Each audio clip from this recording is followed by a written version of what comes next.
ඔබට සුබ දවසක්. සුබ දවසක්. Good day to you. අද අපි බලන්න යන්නේ ජීවිතයේ අස්වැන්න ගැන සිතුවිලි කීපයක්. Harvest of life. නැත්නම් අපිට කියන්න පුළුවන් අස්වැන්නේ ජීවිතය කියලා. Harvest of life, life of harvest. ඉතින් මේක ඉබේ සිදුවන දෙයක්ද? මේක සැලසුම් කර දෙයක්ද? අපි පතයක් අනුව යනවද නැත්නම් පතයක් නැතුව යනවද? ඉතින් පළවෙනි කාරණාව ජීවිතයේ අස්වැන්නක් නිසා අපි දන්නවා කළ දේ ඵල දේ වපුරන දේ කපා ගන්නවා. හැබැයි අපි ඒක හැමතිස්සෙම කියන්නේ අර අනර්ථයෙන්. ඒ කියන්නේ නරකක් කරාම නරකක් ලැබෙනවා කියන අර්ථයෙන් තමයි කියන්නේ. නමුත් අද අපි බලන්න යන්නේ හැම කෙනාගේම ජීවිතේට හොඳ අස්වැන්නක් තිබෙනවා. ඒකයි පළවෙනි කාරණාව. Sow and reap is universal law. හැම දෙනාගේම ජීවිතේට හොඳ අස්වැන්නක් තියෙනවා. දෙක. මේ කතන්දරය පටන් ගන්නේ මව් කුසේ සිට. මව් කුසේ සිට මා ඉසුලේ ඔබයි මවගේ කුසෙන් මා බිහිකලේ ඔබයි. ඉතින් ඒ පියා ප්‍රාණවත් දෙනවා මව ඩිම්බයක් දෙනවා. එතකොට ඒගොල්ලෝ ජීවිතයක් පටන් ගන්නවා. හැබැයි ඒකට සැලසුමක් ජෙනෝම් එකක් ඒගොල්ලන්ගෙන් ලැබෙනවා වගේම මම කියන්න කැමති දිව්‍යපත් කඩක් ගෝඩ්ස්කෝප් එකක් ගෝඩුත් දෙනවා මේ ළමයට බෝනස් එකක් දෙමව්පියන්ට දිය නොහැකි දේවල්.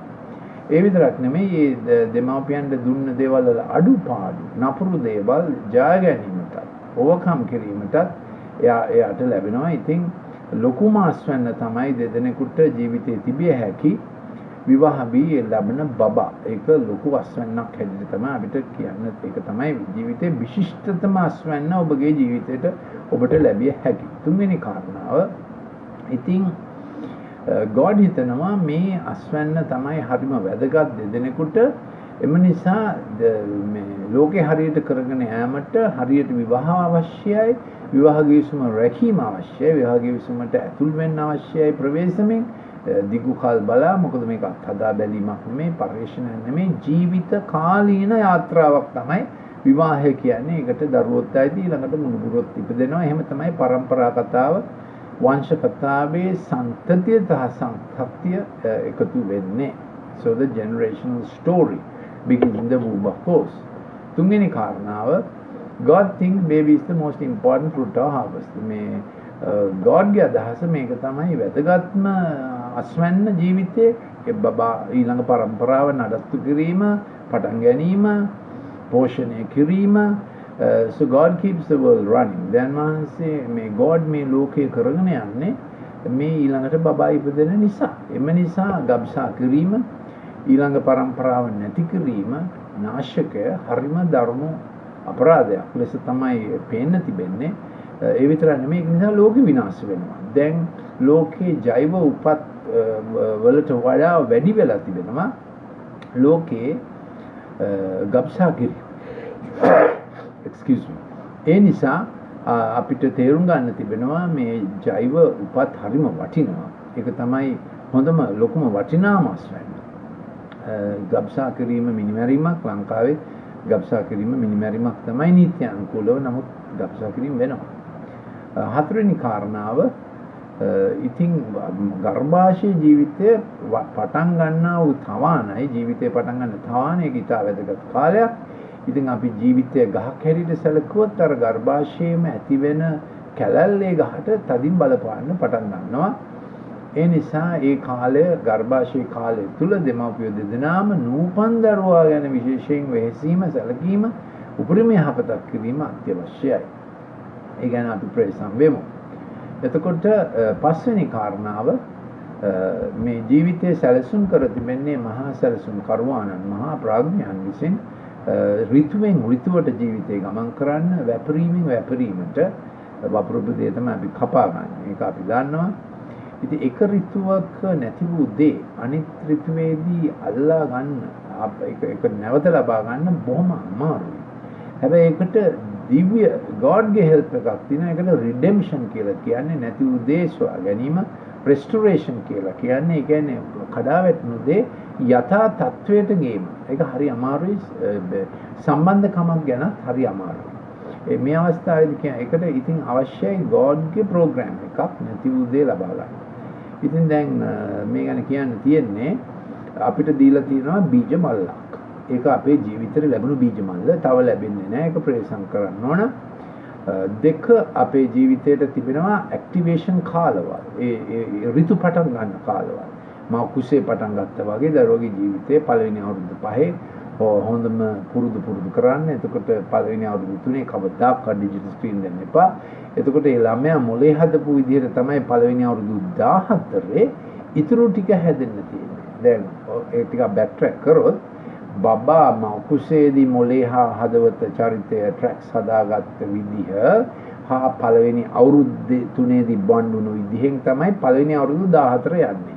ඒ 14 ලැබපු බීජ මල්ල තමයි සෙසු ජීවිතය සඳහා තියෙන්නේ. ඒ නිසා දෙමව්පියෝ ප්‍රඥාවන්ත විය යුතුයි පළවෙනි 14 අවුරුදු 14 උපරිම දෙයක් ළමයි උදෙසා කරන්න. දැන් ඕ ලෙවල් එනකොට මේ පුදුමන් තරම් පන්ති වලට දාලා අඩිය දාන්න ගත්තට හරියන්නේ නැහැ. මවුකුසේ සිටම වැඩේ පටන් ගන්න ඕන. on your mark get set go එක පටන් ගන්න මවුකුසේ ඉඳලා. ඒ ගැන සැලකිලිමත් වෙන්න දෙන්නම රැකියාව කරනවා වුණත් ඒ ගැන සැලකිලිමත් වෙන්න මම ආයෙත් කියන්නම්. පළවෙනි අවුරුදු 3 අනුව තමයි ඊළඟ අවුරුදු 14 අවුරුදු 14 වෙනකන් යන්නේ. අවුරුදු 14 ලැබපු අපසරිය සහ බීජ මල්ලෙන් තමයි ඊළඟ අවුරුදු ගණන ළමයා ජීවත් වෙන්න යන්නේ. ඒ නිසා ඒ ගැන ප්‍රේසම් වෙන්න. ඉතින් 6 වෙනි කාරණාව හැටියට මට කියන්න තිබෙන්නේ ඒ බීජ මල්ලේ සමහර බීජ තිබෙනවා ජීවිතේට එක සැරයයි. එතකොට කලින්ම කියන්න ඕන some seeds may be one for lifetime. ඒක තමයි කන්‍යා භාවය. ඒක පිරිමියාටත් අයිති, පිරිමි ළමයටත් අයිති, ගෑනු ළමයටත් අයිති.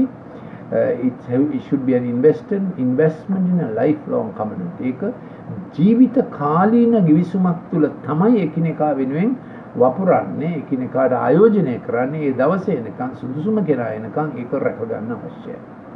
ඒක scientific advice උත් තමයි.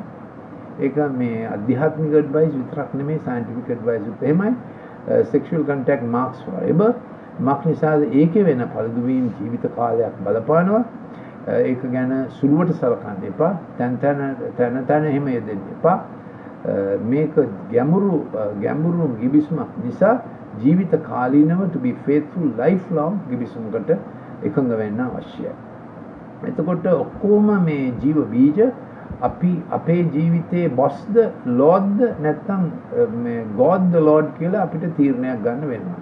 good shepherd කෙනෙක් ඕනද මේ අස්වැන්න ගැන දන්න කෙනෙක් ඔක්කොම මහා ගොවියෙක් කියමුද අපි යාට මහා ආයෝජකයෙක් ජීවිත ගැන ඔක්කොම දන්න කෙනෙක් ජීවිතේ අපේ බීජ මල්ලේ ප්‍රමාණය එතකොට අපිට තිබෙන ඍතු පටන් ගැනීමේ කාල ඇක්ටිවේෂන් ටයිම්ස් එතකොට අපිට ඇති අවකාශය මගේ බීජ මල්ලෙන් කොපමණ අවකාශයක් ඒකෙන් 10 දෙනෙකුට යහපතක් වෙයිද ඒකෙන් 1000කට යහපතක් වෙයිද ඒකෙන් 10000කට යහපතක් වෙයිද අපි ඒක බීජ මල්ලට දීලා තියෙන ඉඩ ප්‍රමාණය තමයි අවකාශය කියන්නේ the space of influence එතකොට relationship ඒකට දැනන God දීලා තියෙන සම්බන්ධකම් බොහොම වැදගත් ඒව නැති කරගන්න එපා ඒව ප්‍රවේශමෙන් රැක ගන්න ඕන ඒව කැඩලා ගියොත් ලොකු පාඩු ලබන්න සිද්ධ වෙන එතකොට ප්‍රස්තාව අල්ලා ගන්න ඕන ප්‍රස්තාව කියන එක 아무තු ඒක යම් කිසි කාලය සම්බන්ධයි ප්‍රමාණය සම්බන්ධයි ඒකේ සීසන් එක සම්බන්ධයි සක්සස් එකක් ඒකට අදාළයි ඔය ඔක්කොම එකතු වෙලා තමයි අපිට අස්වැන්න ලැබෙන්නේ. ඉතින් මේ අවස්ථාවේදී අපිට හිතන්න තියෙන්නේ මේ ඔක්කොම මට තනියම කරගන්න පුළුවන්ද? might is right බලවන්තයා රජබෙයි struggle for existence උචිතෝන්නතියද Godගේ සලස්ම නැත්නම් සැමට උන්නතියද Godගේ සලස්ම ඒව හිතලා බලන්න අවශ්‍ය දේවල්.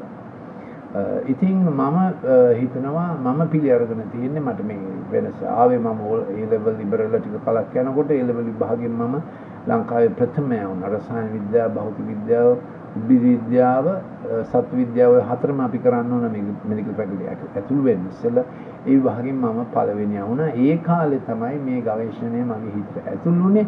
මගේ මොළය තියුණු වෙන තරමට මගේ හදවතත් කටත් පිහිය වගේ වුණා. ඒකයි වැඩි වුණේ. එතකොට මට තේරුණා මොළය තියුණු වෙනකොට හදවත නිකන් ඇකිලිලා කර්කශ වෙන ගතිය. කාවත් ඕනේ නැහැ කාටවත් වඩා අපි දන්නවා අපිට පුළුවන් කවුද රජා මේ කන්දත් මගේ තමයි ඒ කන්දත් මගේ තමයි පර සින්දුවක් තියෙන එහෙම හිතන්න පටන් ගන්නවා. ඒක ඔබට තීරණයක් ගන්න තිබෙනවා මේ මගේ ජීවිතයේ වපසරිය ගැන මමමද වග කියන්නේ එය ලද දීමනාවක්සේ වගකීමක් දිය යුතු දෙයක්සේ ජීවත් වෙනවද නැත්නම් මට ඕන දේ මම කරනවා. එතකොට වැපරීමක් තියෙනවා, ඵලයක් ෆෘට්ෆුල් වෙනවා. එතකොට ඒක ගුණණය වෙනවා අපේ ආభాෂය අපේ දරුවන්ගේ ජීවිතය. අනිත් එතකොට ඊළඟට අපේ කොටස පුරවනවා පිරුණු කලයේදී නොසැලේ අපිට දුන්නු බීජ මල්ල යුතු ලෙස වගා කරලා පුරවගත්තේ නැතිකොට අපිට ෆ්‍රස්ට්‍රේෂන් ගන්නවා. අපි රජයට බනිනවා, කෑග් ගන්නවා, දෙමාපියන්ට බනිනවා. සෝෂල් මීඩියා එකේ ඔක්කොම නපුරු කතන්දර තමයි යන්නේ. ඒව මොකද වෙලා තිබෙන්නේ? මේ අපේ කොටස අපි කරගෙන නැති නිසා. ඒකයි වැඩි. ඉතින් ඊළඟට අපි අනිත් අයට අතක් හිතක් දෙනවා. ඔවුන්ගේ කොටසත් සරුසාර කරගන්න. ඒක තමයි මේ සහජීවනය God design කරපු. දැන් මේ ගෝලීය ක්‍රමය යන්නේ හැම රටකම ධානය ටික දෙනෙක්ගේ අතට ගන්න. ඒ කොවිඩ් එකට අදාළව ෂට්ඩවුන් ලොක්ඩවුන් ඔක්කොම වලින් උනේ ඔක්කොගේම ධානය ටික දෙනෙකුගේ අතට ගත්තා. ඉතින් මේ පහුගිය අවුරුද්ද තුල ගෝලීය ඔලිගාර්ක්ස්ලා ඒගොල්ලෝ මේ බලවතුන් 10 දෙනෙක් ට්‍රිලියන් 3.5 ඒ කියන්නේ බිලියන් 3500ක් මේ US ඩොලර්ස් ඒගොල්ලන්ගේ ධනය වැඩි වෙලා ලෝක ඉතිහාසයේ කවදාවත් that concentration of wealth in one year has never happened. ලෝක ඉතිහාසයේ කවදාවත් අවුරුද්දක් තුල 10 දෙනෙක් එහෙම පොසත් වුණු කාලයක් කවදාවත් තිබුණේ නැහැ. ඒක නිසා අපිට පේන්නේ මේ කොවිඩ් ලෝකය සම්පූර්ණයෙන්ම වෙනස් කරා. ඒ වගේ කාලයක මේ වගේ අස්වැන්නක් ගැන හිතන්න අවශ්‍යයි. අපි කොහොමද රැකෙන්නේ? අපි කොහොමද යැපෙන්නේ? අපි කොහොමද ඊළඟ පරම්පරාව ගැන හිතන්නේ මේ වගේ කාලයක? ඉතින් 8 වෙනි කාරණාව මම හිතනවා මේ ඔක්කොම God ගෙන් ලැබපු මේ අපේ ජීවිතේ ජීවත් වෙන්න පුළුවන් God ගෙන් ලැබපු කැඳවීමක් හා සැලසුමක් සහ මැන්ඩේට් එකක් ලෙස ලියන ලද පොතක් ජීවත් වන්නක් වෙන්නේ නැත්නම් අත්හදා බලමින් අහුලපු තැනින් කමින් උලත් එකයි පිලත් එකයි දන්නේ නැද්ද අපි එක එක ඒවා කියනවනේ මේ දුප්පත්කමත් වල්ගේ නැති ගුණා වැනිය අනේ කාලේ වනේ එක එක ඒවා අපි කියා ජීවත් වෙනවද නැත්නම් සැලසුමක් ලැබලා ඒ සැලසුමට විශ්වාසවන්තව ඒ පිහිටෙන් ජීවත් වෙනවද කියලා අපිට තීරණයක් ගන්න තිබෙනවා. 9 වෙනි කාරණාව ඔබද ඔබේ ජීවිතයේ අධිපතිය. නැත්නම් ඔබගේ ජීවිතය ගැන ඔබ යහපත් ඉදිරියට ගණන් දෙමින් එතුමාගේ ප්‍රඥාවෙන් වැඩේ කරගෙන යනවාද. ඉතින් මේ ලෝකයේ ඔක්කොම ක්ෂේත්‍ර ඒ කාලෙදී වැඩි වෙලා ඒ කාලෙදී වර්ධනය වෙලා ඒ ක්ෂේත්‍ර වලට සුදුසු අය යොදලා විශාල සැලැස්මකට මිනිස් වර්ගයාම සංහතියම පවුලක් වශයෙන් කරගෙන යන්න සැලසුම් කරලා තිබුණා. එතකොට එක දේශය මිනිස් සංහතියේ පවුලේ එක දේශයක ඉන්නා වූ ජාතිනොත් ලොකු පවුලක කොටස්කරුවන් ලෙස තමයි ජීවත් විය හැක්කේ. එසේ නොවීමේ ප්‍රතිවිපාක දැන් අපිට පේන්න තිබෙනවා. දේශයන් කරගන්න බැරි තරම් උල්ලංඝනයකට සහ කරච්චලයකට මේ කැළඹිල්ලකට වැටිලා තිබෙනවා. ඉතින් අපි අපේ විදිහට දේවල් කරනවාද? ඉංග්‍රීසියෙන් කියමනක් තියෙනවා man's extremity is God's opportunity කියලා. ඉතින් 1900 දෙවන ලෝක මහා සංග්‍රාමයෙන් පස්සේ 1975 වෙනකොට ආයෙත් ලෝකෙට ප්‍රතිෂ්ඨාපනයක් ඇවිල්ලා හොඳ තැනක තමයි ලෝකෙ තිබුණේ. තව ටිකකින් අපි බලන්න යනවා මේ හොඳ තැනේ ඉඳලා අපි මොනවද කරේ කියලා. අපි ඔක්කොම පිළිගන්නවා 1975 දී මොන විනාශයක්ද දෙවෙනි ලෝක මහා සංග්‍රාමයේ මොන විනාශයක්ද නේද? ජපානයේ දැම්මනේ බෝම්බ දෙකක්, න්‍යෂ්ටික බෝම්බ දෙකක් හිරෝෂිමා නාගසාකි වලට. ඒකේ ප්‍රධාන විද්‍යාඥයා ડોક્ટર රොබර්ට් ඔපෙන්හයිමර්. අනිත් ඒකේ ටෙස්ට් බෝම්බ එක දැකලා ඇමරිකාවේ නිවාඩා ඩෙසර්ට් එකේ ටෙස්ට් බෝම්බ එක දැකලා අනිත් ඒක පුපුරන්න එපා. මොකද දැන්ටම ජපානයයි ජර්මනියයි යුද්ධෙන් පෙරදීගෙන යනවා. අපිට තිබෙන සාමාන්‍ය චාරිත්‍රානුකූල ගතානුගතික යුද ආයුධ වලින් මේක ඉවර කරන්න පුළුවන්. නමුත් ડોક્ટર රොබර්ට් ඔපෙන්හයිමර් කිව්වා නෑ ඒක එහෙම ඉවර කරන්න බෑ. මේක රසායන මේක විද්‍යාත්මක පරීක්ෂණයක්. උච්ච ඵලය තමයි නියුක්ලියර් බෝම්බ එක ඇත්තෙන්ම දාන එක කියලා. ඉතින් පළවෙනි බෝම්බයට කිව්වේ ලිටල් බොයි කියලා. ඒක දැම්මේ නාගසාකි වලට. ඊළඟ එක දැම්ම හිරෝෂිමා වලට දැම්ම බෝම්බේට කිව්වේ ෆැට් මෑන් කියලා. ඒ කියන්නේ එච්චර සෙල්ලම් නම් ඒගොල්ලෝ දුන්නේ මෙච්චර භයානක දෙයකට. ඉතින් ඒ ටෙස්ට් එක්ස්ප්ලෝෂන් එක දැක්කම ඩොක්ටර් රොබර්ට් ඔපෙන්හයිමර් මොකද දන්නවද කිව්වේ? මම මාරයා වුණේ නේ. ජීවත් කිරීමේ හෝ විනාශ කිරීමේ බලය මගේ අතට ගත්තේ නේ කියලා එයා කිව්වා. පුදුමයි නේද? අහලා නැහැ නේ මේක මිනිස්සු. Doctor Robert Oppenheimer. එයා ගැන පොඩ්ඩක් කියවලා බලන්න. එයා එක දිගට සිගරට් බීපු කෙනෙක්, ටිකක් අඳුරු ගති තිබුණු කෙනෙක්. එයා උගුරේ පිළිකාවක් හැදලා තමයි මැරුණේ.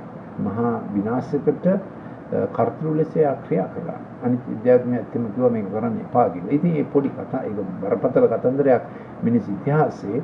ඊට පස්සේ අනේකාකාර කරුණාවක් නිසා ලෝකේ යථා තත්ත්වයට ආව හොඳ තැනකට එතන ඉඳන් හොඳට කරගෙන යන්න තිබුණා.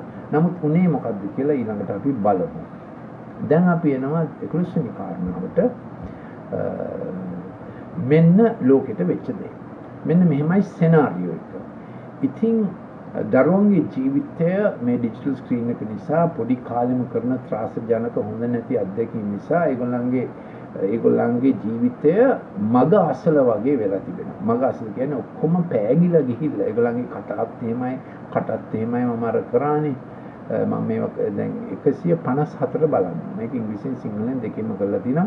අයින්ස්ටයින්ගේ 4 වෙනි ලෝක මහා සංග්‍රාමය කියලා තමයි ඒකට කිව්වේ. මොකද්ද මේ ලෝක මහා සංග්‍රාමයේ ප්‍රවණතා 12කින් ලෝක විනාශ වෙගෙන යන හැටි. ඉතින් ළමයිගේ හදවත් පෑගිලා, මිනිස්සුගේ හදවත් පෑගිලා අර හොඳ බීජය ඔක්කොම පාගලා දානවා. හොඳ අවවාද, හොඳ සයන්ස් පාගලා දානවා. දැන් ගොඩාක් ෆේක් සයන්ස් එකක් රජ කරගෙන යන කාලෙක තමයි අපි ජීවත් වෙන්නේ. දැන් මම ඊට ඉස්සෙල්ලා කියලා තියෙනවා මගේ අන්තිම විද්වත් නිලය වූයේ ලංකාවේ වෛද්‍ය විද්‍යාලයක බිෂප් වේද හෙඩ් ඩිපාර්ට්මන්ට් ඔෆ් ෆාමකොලොජි. ඒ නිසා මම මේ විද්වත් දේවල් වල ගොඩක් ෆාමකොලොජි ගැන කතා කරා. ඒ වගේම මේ ඉමුනොලොජිත් කතා කරනවා. මොකද කොවිඩ් එකට අදාළ ඔය දෙක තමයි වැඩියෙන්ම යන්නේ කොවිඩ් එකේ. වෛරොලොජි, ඉමුනොලොජි, පැතොලොජි, ෆාමකොලොජි. ඉතින් මේ එතකොට මේ පොළොව ළමයින්ගේ හදවත පෑගුවා විතරක් නෙමෙයි ජන ජීවිතේ ආකාශයේ පක්ෂීන් වගේ ඒ කියන්නේ අහුලම් කන්න බලන් ඉන්න කපුටු කාකාත්මයක්. මේකත් මම කියලා තියෙනවා කපුටු කා ප්‍රමණතාවක. ඒ කියන්නේ නපුරු දේ පාස් කරනවා, රීසයිකල් කරනවා, හොඳ දේ උදුර ගන්නවා, එහෙම ගතියක්. දන්නවනේ කපුටු ක්‍රියා කරනකොට මොකද වෙන්නේ කියලා. ඒගොල්ලෝ කෑ ගහනකොට අපි දන්නවා මොකක් හරි කචල් එකක් තමයි එතන කියලා. ඒ වගේ ගතියක් ජන ජීවිතේට ආවා. දෙවනි මේ සංසිද්ධිය නම් උඩින් බොහොම යටට තියෙනවා. බොහොම ලස්සන වගේ තියෙනවා උඩින්. නමුත් ඇතුලේ ගල් වගේ තදයි. එතකොට වපුරන දේ ඇතුලේ මුල් බැහැ ගන්න බැරුව ඒවා මැරෙන්න පටන් ගන්නවා. So there is a generation that's dead in the inside. But lot of niceties in the outside. ඒගොල්ලෝ පිටින් ෆැෂන් කරනවා, අරවා මේවා කියනවා, ලොකු එන්ටර්ටේන්මන්ට් කරනවා, පාටි දානවා. නමුත් ඇතුලේ මැරිලා. ඒක හරියම බරපතල තත්ත්වයක්. මොකද හදවත ගල් වෙලා. උඩින් ඔපේ යටින් හපේ ගෝ දැන් මේක යටින් ගලේ වෙලා. එහෙම මම මේ ආසාවෙන් කියනවා නෙමෙයි.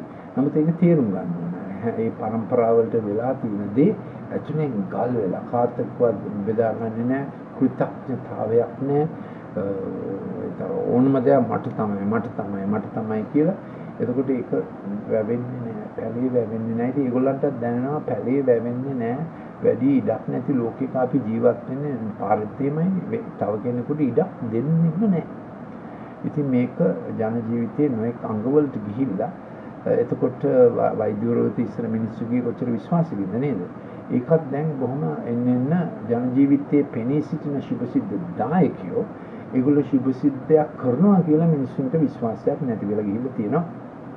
ඒතකොට ඔබ ගන්න තියෙන තීරණය මේ යහපත් එලේරා නැතුව ඔබට මේ ඔක්කොම අරගල කරගෙන යන්න පුළුවන්ද? ඔබත් ජීවත් වෙන්නේ අරගලයෙන්මද? ඔබත් ජීවත් වෙන්නේ දැහැ ගැනීමෙන්ද?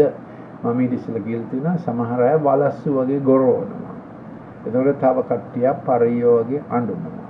ඊළඟට එනවා ඊට වඩා ලොකු වලහයක්. එතකොට එයා ගොරවනකොට ඒකනේ පාරේ නීතිය නේද? කන්ටේනර් එක ගොරවනවා අපි කියමු පජරෝ එකට. පජරෝ එක ගොරවනවා සුසුකි එකට.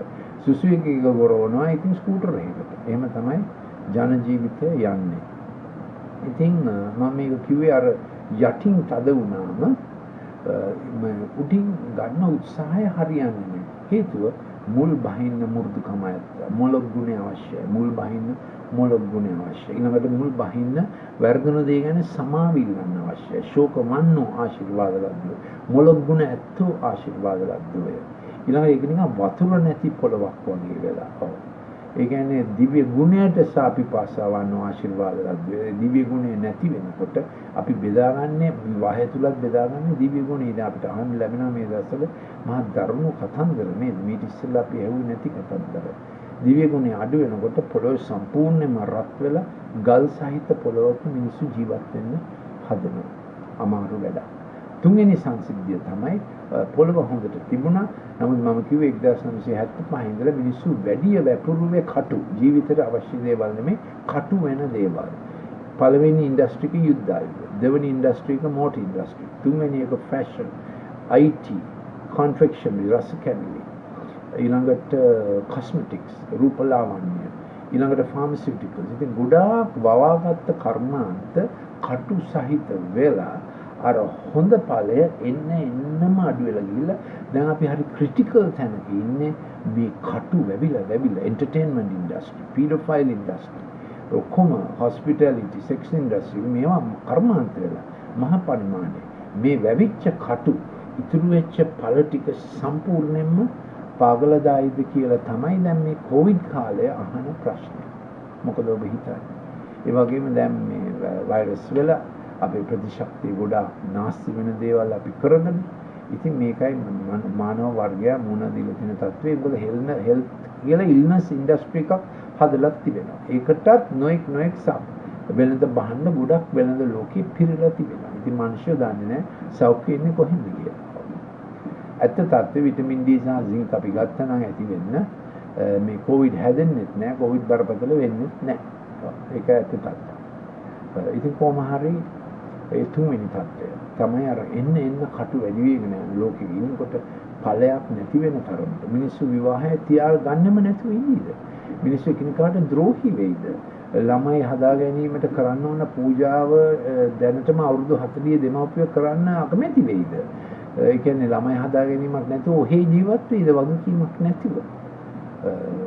කිසිම ගිවිසුමකින් සම්බන්ධකමක් නැතුව කී දෙනෙක් ඔහේ ජීවත් වෙනවද? අර කාන්තාවගේ කවන්දශාරණය ලැබුණා කියලා පොලිසිය දැනීම ආවම පොලිසියෙන් 200ක් කවදාද ඇවිල්ලා පොලිසියට ඒ මගේ දුවද ඒ මගේ බාහිරයව. ඒ කියන්නේ අවම වශයෙන් 200ක් අවතැන්දලා මොනතරම් කනගාටුදායක තත්ත්වයක්. ඉතින් එතකොට හතරවෙනි සංසිද්ධිය ටික දෙනෙක් කියනවා නෑ අපි උතුම් ඵලයක් වගා කරන්න අපේ වෘත්තිය පාවිච්චි කරන, අපේ පවුල පාවිච්චි කරන, අපේ බුද්ධිය පාවිච්චි කරන, අපේ ශක්තිය පාවිච්චි කරන, අපේ ධනය පාවිච්චි කරන, අපේ සම්බන්ධකම් පාවිච්චි කරන උතුම් බිමක, උතුම් හැඩයකට, උතුම් සැලසුමකට. ඉතින් කොහොම වෙයිද සංග්‍රහණය? අර තුන් වර්ගයක් එළුව වගේ ඇනගෙන කොටාගෙන කුරෙන් පාගගෙන ටික කට්ටියක් බැටළුව වගේ යහපත් නිරෙක්ගේ හඬ අහගෙන. ඉතින් මොකද ඔබේ තීරණය? කොයි විදිහට අපි ජීවත් වෙන්න යන්නේ? ඉතින් ඒකයි මගේ අද පොඩි කතන්දරේ. ඔබ මේක යාළුවෝ සමග බෙදා ගන්න. මේක ගැන පොඩ්ඩක් හිතලා බලන්න. මේක ඉංග්‍රීසි එකේ තියෙනවා 155. ඒක මම ටිකක් දිගට කරාමියට වඩා පුළුවන් නම් ඉංග්‍රීසි එක අහන්න. Thank you.